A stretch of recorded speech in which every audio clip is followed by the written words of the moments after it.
Hello everybody, how are you? Welcome back to another video. After Avengers Endgame, Marvel entered their Phase 4. At first, people didn't consider it to be that big of a success, but after Loki, WandaVision, and What If came out, things began to look really good for the MCU.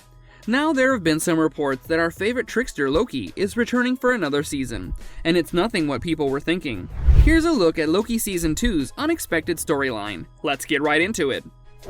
Number 5. A small recap of Loki.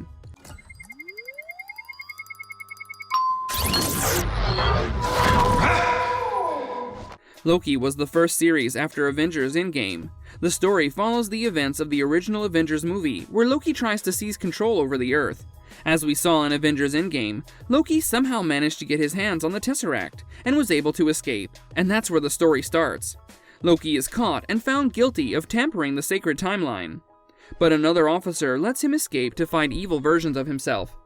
As the story continues, Loki meets the person who created the sacred timeline, but Sylvia disposes of him, unaware of the events that unfolded after his death. As Loki makes his way back, he finds out to his horror that the creator of the sacred timeline's warnings had come true.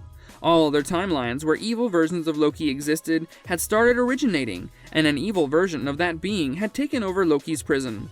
With that, the series ended with the fans left to wonder what could happen next. Number 4. TVA and Renslayer's fate. Timekeepers have built quite the circus. And I see the clowns are playing their parts to perfection. The TVA and their boss, Renslayer, were meant to make a huge impact as soon as the series started. It didn't take long for Renslayer to figure out that their motive was different, and she set out on her path to rediscover it. But what will happen to her? In the comics, she's shown to be Kang's closest ally, so it's likely that she will join his side. But Sylvia killed Kang, so will she join the evil variant of that guy or another form?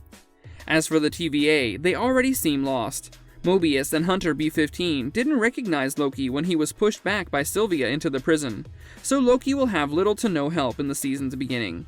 We also saw that the TVA was under the rule of Kang, but we're not sure if it was the same one Sylvia killed. Loki will also have a lot to catch up with, since authorities have changed around the TVA. Number 3. Loki and Sylvia's reunion. Poor guy. I love it. Makes you sound super smart. I am smart. I know. Okay. Okay. Sylvia didn't do justice with Loki. The two didn't start out on such good terms, but got close toward the end of the series, and as soon as we thought the two were going to be lovers, she let vengeance outweigh the risk. But there's bound to be a reunion in the second season. The writers cannot let such a strange yet beautiful connection die. Sylvia is meant to show up, but her purpose will be quite well hidden. She'll also have a lot of explaining to do, as her actions put the entire multiverse into chaos. Or will Loki let those things be and attend to the matter at hand? Let's wait till it comes out. Number 2. Future of Loki variants. You picked up the Tesseract, breaking reality. I want you to help us fix. We already saw so many variants of Loki in the first season. It was heartbreaking to see classic Loki sacrificing his life for the greater good. So, there's a good chance that the second season will involve other forms of Loki in one way or another. We'll be seeing some more new forms that weren't there in the first season. Although classic Loki gave up his life to Alioth, it's possible that wasn't it for him. According to numerous theories, classic Loki giving himself up was his greatest projection, and that could be felt in his backstory. So there's a big chance that the second season will also see him come back. Another variant that could also reappear is Kid Loki. As the kid is destined for greatness, it won't be surprising for him to come back and join the Avengers maybe. Number 1. Other forms of Thor. You really believe in this Loki variant?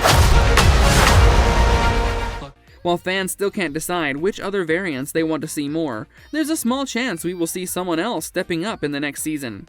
Loki's brother Thor might make his way into the next season. Whether he might be looking for Loki or searching for worlds to conquer, we don't know, but there's a small part of us that wants it to happen.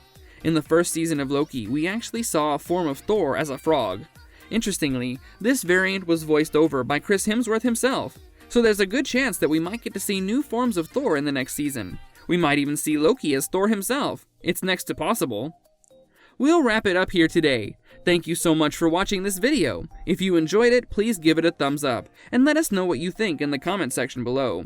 Be sure to subscribe to our channel for more interesting content, and don't forget to turn on post notifications so you never miss an update about our channel. We'll be back with another video soon, so until then, goodbye and take care!